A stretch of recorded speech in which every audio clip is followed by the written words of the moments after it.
আমার সকল পুরনো এবং নতুন বন্ধুদেরকে আজ আমি বানাবো পনিরের টিক্কা। দেখে নাও, পনিরগুলোকে আমি কিউব করে কেটে নিয়েছি আদা পেস্ট, রসুনের পেস্ট এবং কাঁচা লঙ্কার পেস্ট, জিরের গুঁড়ো, ধনের গুঁড়ো লাগছে, হলুদের গুঁড়ো, গুঁড়ো লঙ্কা, নুন এবং গরম মশলা লাগছে, কিছুটা পরিমাণ টক দই। টমেটোগুলোকে আমি কেটে নিয়েছি ঠিক এরকম শেপে, সাথে নিয়েছি ক্যাপসিকাম কেটে নিয়েছি, আর নিয়েছি পেঁয়াজ কেটে, সাথে 2 টুকরো লেবু নিয়েছি আমি, পাতিলেবু।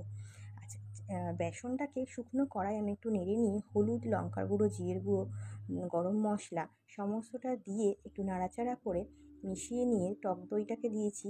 এরপর দেবো আমি আদার পেস্ট, রসুনের পেস্ট আর লঙ্কার পেস্ট। সমস্তটা দেওয়ার পর আবারও আমি ভালো করে সেটাকে মিশিয়ে নেব। মেশানোর পর পেস্টটা ঠিক এইরকম তৈরি হবে।